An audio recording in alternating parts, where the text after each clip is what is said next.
नमस्कार मंडळी। महाराष्ट्रातल्या नागपूर ते गोव्याला जोडणारा नागपूर गोवा एक्सप्रेसवे, ज्याला शक्तिपीठ एक्सप्रेसवे म्हणून देखील ओळखलं जातं, ते बांधण्याचा मार्ग आता मोकळा झालाय।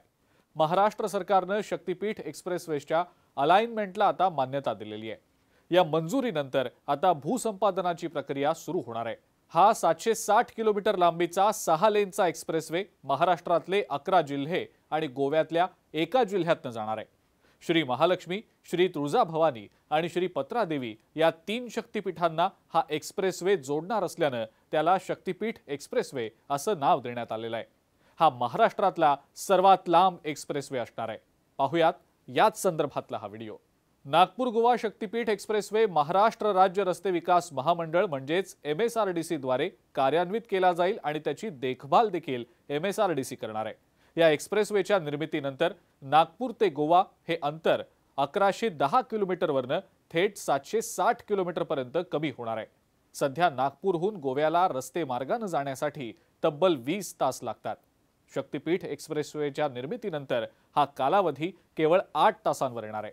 शक्तिपीठ expressway, Jalna Nanded expressway, Surat Chennai expressway, Pune Bengaluru expressway आणि सगळ्या विद्यमान राष्ट्रीय महामार्गांना सुद्धा जोडला जाईल।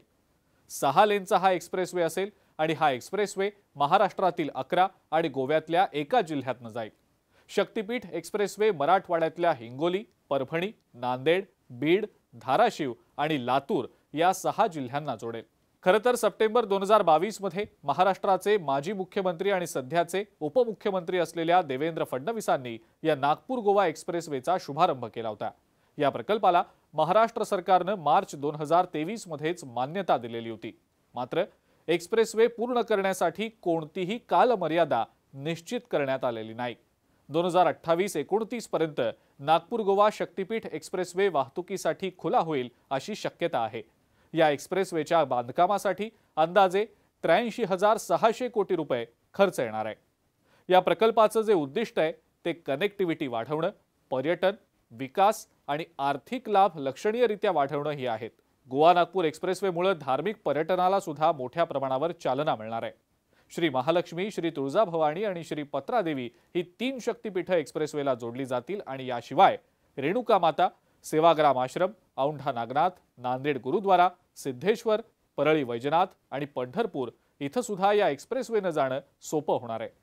हा व्हिडिओ तुम्हाला कसा वाटला ते आम्हाला कमेंट्समध्ये नक्की कळवा।